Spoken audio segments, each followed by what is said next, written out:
What happens when the lines blur between a military's duty to protect the nation from foreign threats and its deployment against its own citizens on domestic soil? This is the explosive question at the heart of a tense congressional hearing, where the deployment of active duty Marines and thousands of National Guardsmen to Los Angeles ignited a firestorm of controversy. The official justification was to support federal law enforcement against violent protests.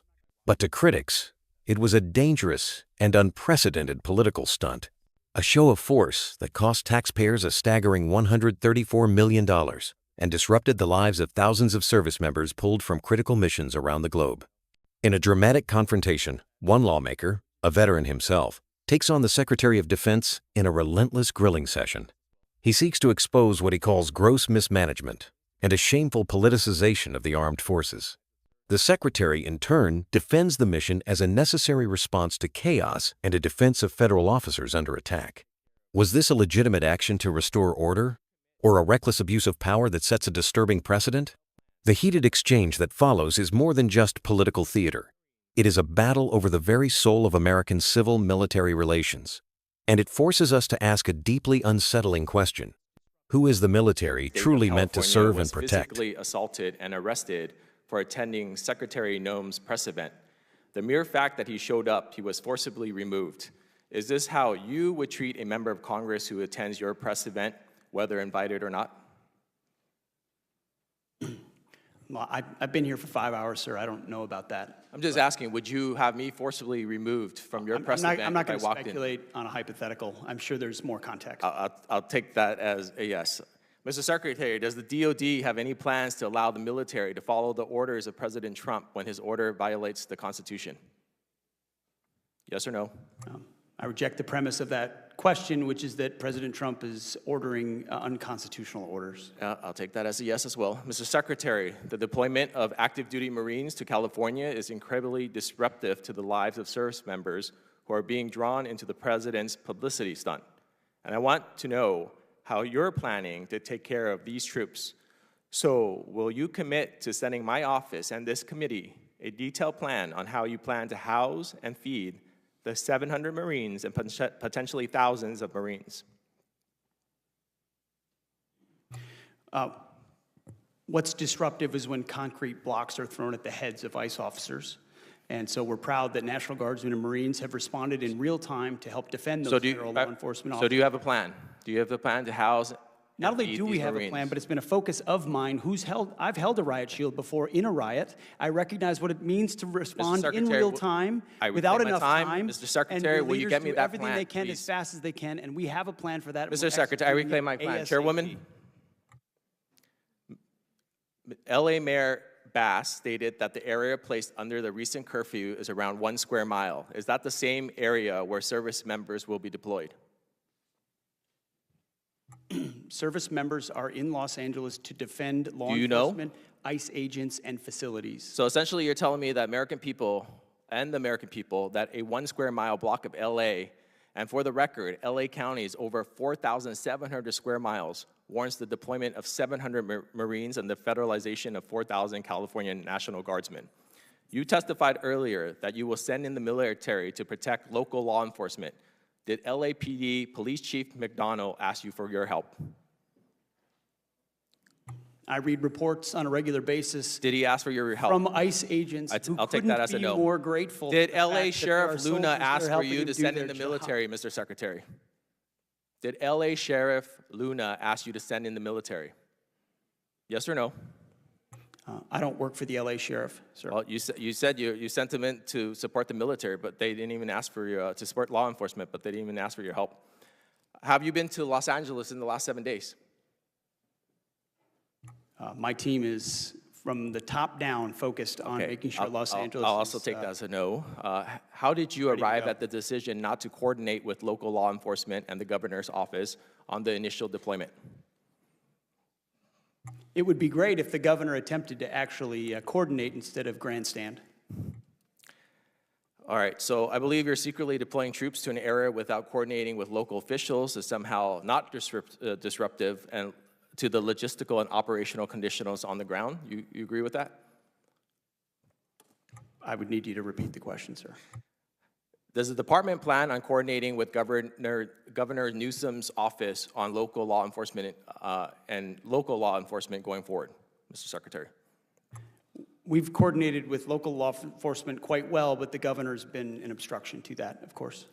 All right, Secretary Hegseth, this political stunt, and by your own admission, is expected to cost the American taxpayer at least $134 million and will disrupt the lives of hundreds and potentially thousands of active duty Marines and 4,000 National Guardsmen.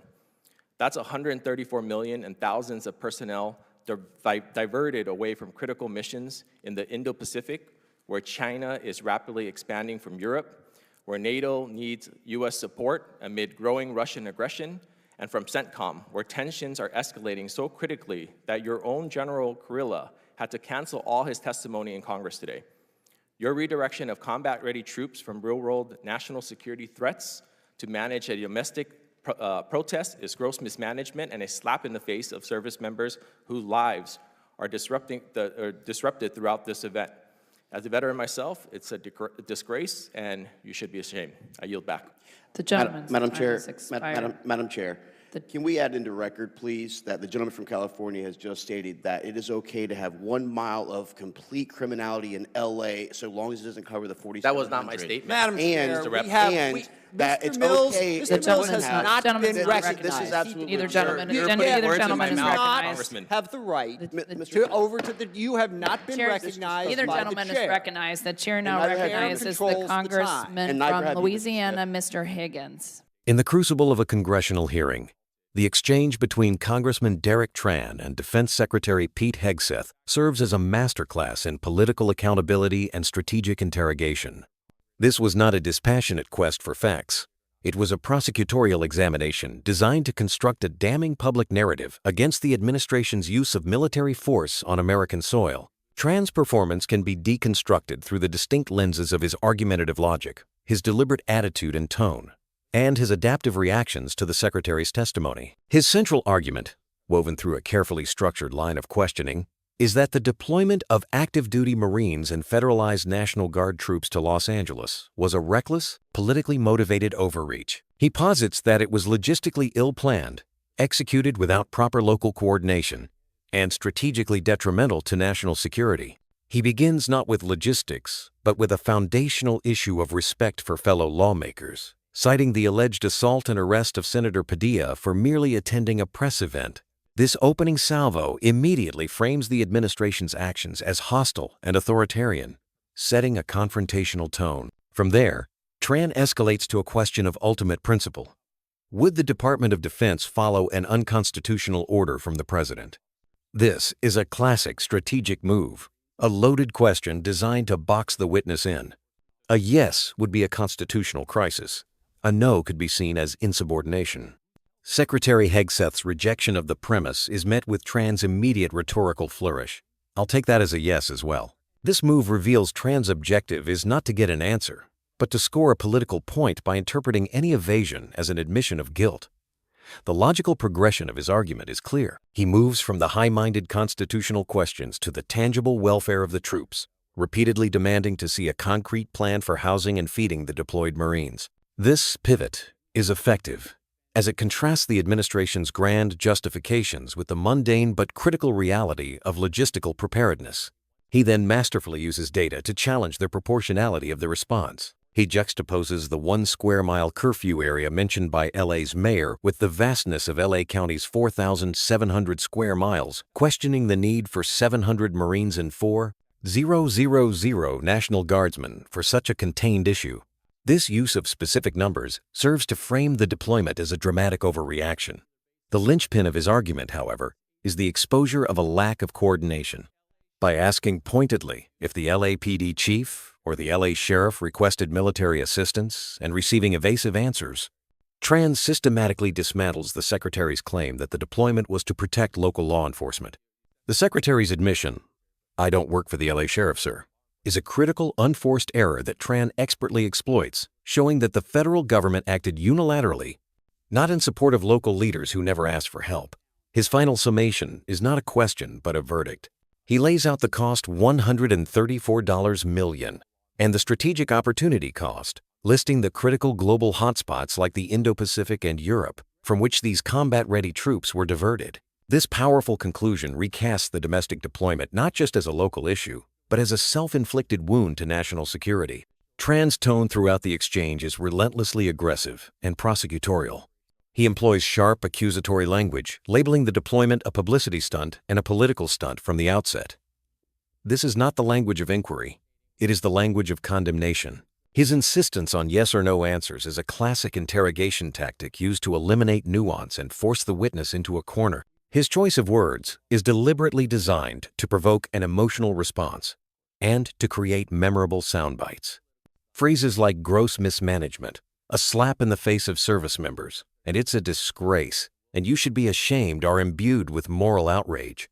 As a veteran himself, his final condemnation carries an extra layer of perceived authority and personal sting. This carefully calibrated attitude serves a strategic purpose. It keeps Secretary Hegseth consistently on the defensive, unable to establish his own narrative rhythm. The aggressive posture projects control and confidence, suggesting that Tran is not just asking questions, but is in command of the facts and the moral high ground. To his supporters, this approach is seen as holding power to account with necessary force. To his detractors, it could appear biased and unprofessional, more focused on performance than on genuine oversight. Regardless of perception, the impact is undeniable. It transforms the hearing from a routine inquiry into a captivating political drama. Furthermore, Tran's ability to react and adapt in real time is a key element of his effectiveness. He is an active listener, not just waiting for his turn to speak, but processing the Secretary's responses to find weaknesses. When the Secretary deflects the opening question about Senator Padilla by saying he's been there for 5 hours and doesn't know about it, Tran instantly pivots to a personal, hypothetical question. Would you have me forcibly removed from your press event? This forces the issue back onto the Secretary. His most used tactic against evasion is to simply interpret it as the answer he wants. When Hegseth refuses to speculate or rejects a premise, Tran declares, "I'll take that as a yes," or "I'll also take that as a no." While logically flawed, it's rhetorically potent, as it paints the Secretary as unwilling to answer a simple question and allows Tran to control the record, at least in the court of public opinion. He masterfully controls the flow of the conversation, refusing to let the Secretary steer the topic away from the core issues. When Hegseth tries to justify the deployment by mentioning attacks on ICE officers, Tran immediately interrupts with his persistent demand for the housing plan. Do you have a plan to house and feed these Marines? This demonstrates his strict message discipline. He came to the hearing with a clear set of points to make, and he did not allow the witnesses' responses to derail him from his ultimate objective. In conclusion, Congressman Tran's interrogation of Secretary Hegseth was a deliberate and skillfully executed act of political prosecution. Through a logical progression of damning questions, the use of specific data, a consistently aggressive and morally charged tone, and an adaptive refusal to accept evasive answers, he successfully built a powerful case for his narrative. The hearing was not about discovering whether the deployment was justified. It was about demonstrating, for the public record, that it was an illegitimate and harmful political stunt. Tran's questioning revealed a profound disconnect between the federal government's stated purpose of supporting local law enforcement and the reality that those same local officials never requested the intervention. He effectively argued that in an effort to project strength in a 1 square mile section of Los Angeles, the administration had broadcast weakness on the global stage, wasting vast resources and treating its own service members as political pawns. The exchange leaves us with the chilling realization that the decision to deploy the military was not born from a security crisis, but from a political one, a conclusion Tran expertly engineered from his first question to his final damning statement. What are your thoughts on this confrontation? Do you see it as necessary accountability or political grandstanding? Leave your comments below, and don't forget to like and subscribe for more in-depth analysis.